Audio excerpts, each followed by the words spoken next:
Hello viewers, আমি তারিকুল ইসলাম।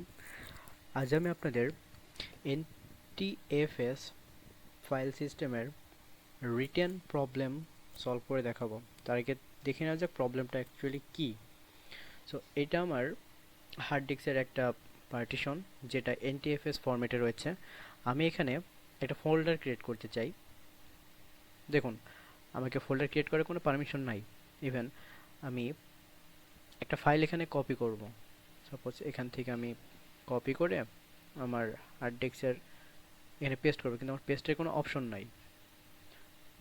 Even আমি এটাকে টেনে এখানে ড্র্যাগ অ্যান্ড ড্রপ করলেও কোনো লাভ হচ্ছে না, বিকজ আমার পারমিশন নাই। সো চলুন প্রবলেমটি ফিক্স করা যাক।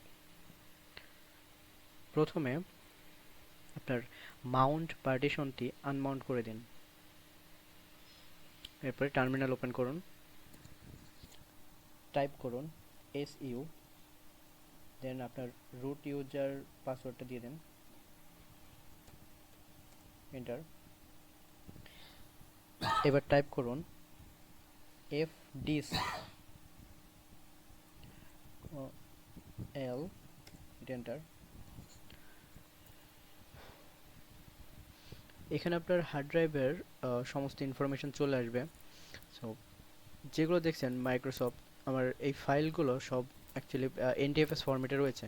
সো প্রত্যেকটা পার্টিশন ফিক্স করতে হবে। চলুন ফার্স্টে ফিক্স করা যেতে পারে। আমার software slash DEV slash sdb5, এটা হচ্ছে আমার পিসিতে রয়েছে, আপনার পিসিতে এটা ডিফারেন্ট আসবে। এটা ফিক্স করে টাইপ করুন ntfs fix slash dev slash sdb5 hit enter. Mounting volume. চলুন দেখি আমার প্রবলেমটা সলভ হয়েছে কিনা। আনমাউন্ট। দেখুন, এখন আমি এখানে ফোল্ডার ক্রিয়েট করতে পারছি। আমার ফোল্ডার ক্রিয়েট হয়ে গেছে। এখানে চাইলে আমার ফাইলটি এখান থেকে কপি করে এখানে আমি পেস্ট করতে পারি। ডান, প্রবলেম সলভড।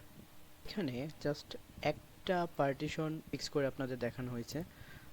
আপনাদের যতগুলো পার্টিশন থাকবে সবগুলো পার্টিশন এইভাবে ফিক্স করতে হবে, জাস্ট এই কমান্ড ইউজ করে। Thank you.